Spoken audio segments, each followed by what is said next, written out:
The Telltale Heart by Edgar Allan Poe. True, nervous, very, very dreadfully nervous, I had been and am. But why will you say that I am mad? The disease had sharpened my senses, not destroyed, not dulled them. Above all was the sense of hearing acute. I heard all things in the heaven and in the earth. I heard many things in hell. How then am I mad? Hearken, and observe how healthily, how calmly I can tell you the whole story. It is impossible to say how first the idea entered my brain, but once conceived it haunted me day and night. Object there was none, passion there was none. I loved the old man. He had never wronged me, he had never given me insult. For his gold I had no desire. I think it was his eye, yes, it was this. He had the eye of a vulture, a pale blue eye with a film over it. Whenever it fell upon me, my blood ran cold, and so by degrees, very gradually, I made up my mind to take the life of the old man, and thus rid myself of the eye forever. Now this is the point. You fancy me mad. Madmen know nothing. But you should have seen me, you should have seen how wisely I proceeded, with what caution, with what foresight, with what dissimulation I went to work. I was never kinder to the old man than during the whole week before I killed him.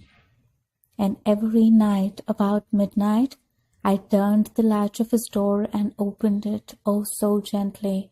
And then, when I had made an opening sufficient for my head, I put in a dark lantern, all closed, that no light shone out, and then I thrust in my head.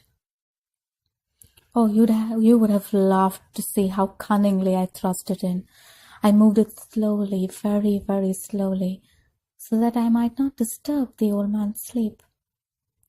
It took me an hour to place my whole head within the opening so far that I could see him as he lay upon his bed. Ah, would a madman have been so wise as this? And then when my head was well in the room, I undid the lantern cautiously, oh so cautiously, for the hinges creaked. I undid it just so much that a single thin ray fell upon the vulture eye. And this I did for 7 long nights, every night just at midnight, but I found the eye always closed. And so it was impossible to do the work, for it was not the old man who vexed me, but his evil eye. And every morning when the day broke, I went boldly into the chamber and spoke courageously to him, calling him by name in a hearty tone and inquiring how he had passed the night. So you see, he would have been a very profound man indeed to suspect that every night, just at 12, I looked in upon him while he slept. Upon the 8th night, I was more than usually cautious in opening the door. A watcher's minute's hand moves more quickly than did mine. Never before that night had I felt the extent of my own powers, of my sagacity. I could scarcely contain my feelings of triumph. To think that there I was, opening the door little by little, and he, not even to dream of my secret deeds or thoughts. I fairly chuckled at the idea, and perhaps he heard me, for he moved in the bed suddenly as if startled. Now you may think that I drew back, but no. His room was as black as pitch with a thick darkness, for the shutters were close fastened to fear of robbers. And so I knew that he could not see the opening of the door, and I kept pushing it on steadily. I had my head in and was about to open the lantern when my thumb slipped upon the tin fastening, and the old man sprang up in bed, crying out, "Who's there?" I kept quite still and said nothing. For a whole hour I did not move a muscle, and in the meantime I did not hear him lie down. He was still sitting up in the bed listening, just as I have done, night after night, hearkening to the death watches in the wall.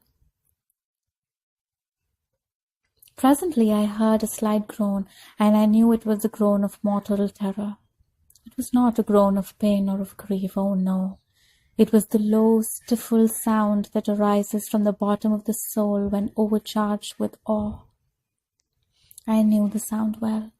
Many a night, just at midnight, when all the world slept, it had welled up from my own bosom, deepening, with its dreadful echo, the terrors that distracted me.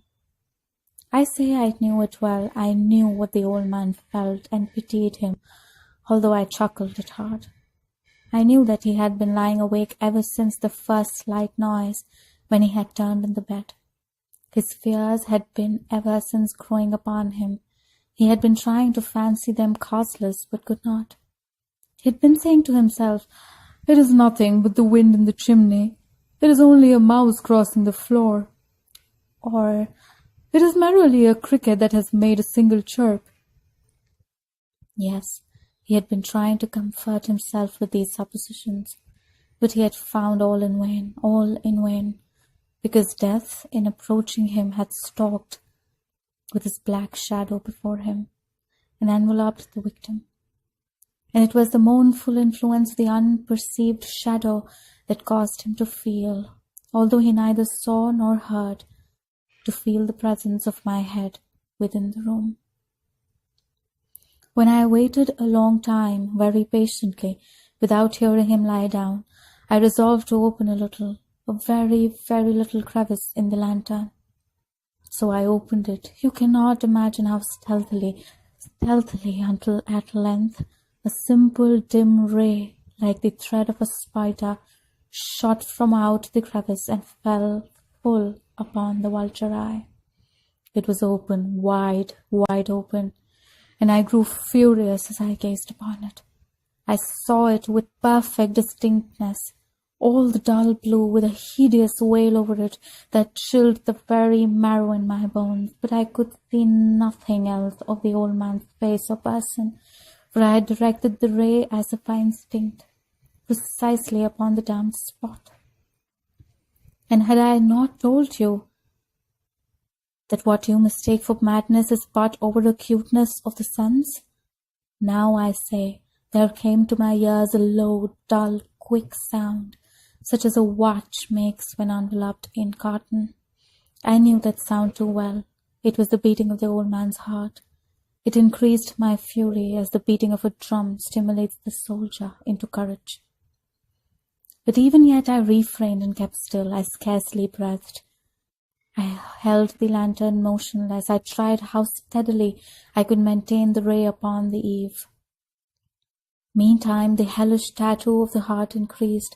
It grew quicker and quicker, and louder every instant. The old man's terror must have been extreme. It grew louder, I say louder, every moment. Do you mark me well? I have told you that I am nervous. So I am. And now, at the dead hour of the night, amid the dreadful silence of that old house, so strange a noise as this excited me to uncontrollable terror. Yet for those minutes longer I refrained and stood still. But the beating grew louder. I thought the heart must burst, and now a new anxiety seized me. The sound would be heard by a neighbor. The old man's hour had come. With a loud yell, I threw open the lantern and leaped into the room. He shrieked once only. In an instant I dragged him into the floor and pulled the heavy bed over him. I then smiled gaily to find the deed so far done. But for many minutes the heart beat on with a muffled sound. This, however, did not vex me. It would not be heard through the wall. At length it ceased. The old man was dead. I removed the bed and examined the corpse. Yes, he was stone dead. I placed my hand upon the heart and held it there many minutes. There was no pulsation. He was stone dead. His eye would trouble me no more. If you still think me mad, you will think so no longer when I describe the wise precautions I took for the concealment of the body. The night waned and I worked hastily but in silence. First of all, I dismembered the corpse. I cut off the head and the arms and the legs. I then took up 3 planks from the flooring of the chamber and deposited all between the scantlings. I then replaced the boat so cleverly, so cunningly, that no human eye, not even his, could have detected anything wrong. There was nothing to wash out, no stain of any kind, no blood spot whatever. I had been too wary of that. The tub had caught all. When I had made an end of these labours, it was 4 o'clock, still dark as midnight. As the bell sounded the hour, there came a knocking at the street door. I went down to open it with a light heart. For what? I had no fear now. There entered 3 men who introduced themselves with perfect suavity as officers of the police. A shriek had been heard by a neighbour during the night. Suspicion of foul play had been aroused. Information had been lodged at the police office, and the officers had been deputed to search the premises. I smiled, for what had I to fear? I bade the gentleman welcome. The shriek, I said, was my own in a dream. The old man I mentioned was absent in the country.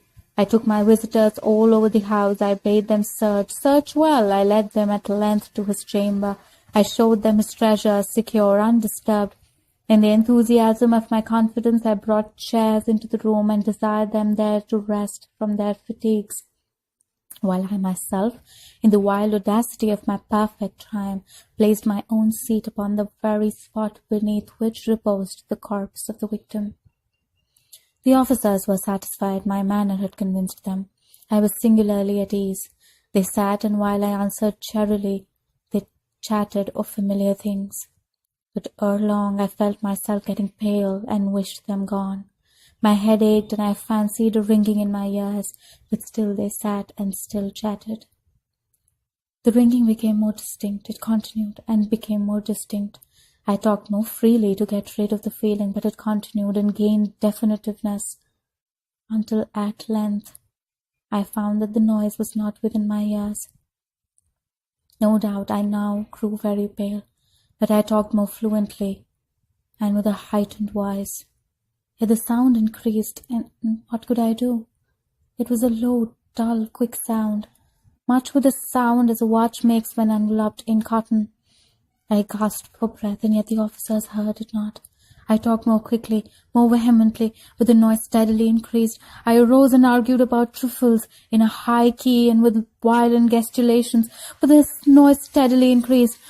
Why would they not be gone? I paced the floor to and fro with heavy strides, as if excited to fury by the observations of the men, but the noise steadily increased. Oh God, what could I do? I foamed, I raved, I swore. I swung the chair upon which I had been sitting and grated it upon the boards, but the noise arose all over and continually increased. It grew louder, louder, louder, and still the men chatted pleasantly and smiled. Was it possible they heard not? Almighty God, no, no. They heard, they suspected, they knew. They were making a mockery of my horror. This I thought, and this I think. But anything was better than this agony. Anything was more tolerable than this duration. I could bear those hypocritical smiles no longer. I felt that I must scream or die, and now again, heart louder, louder, louder. Villains, I shrieked, dissemble no more. I admit the deed. Tear up the planks. Here, here. It is the beating of his hideous heart.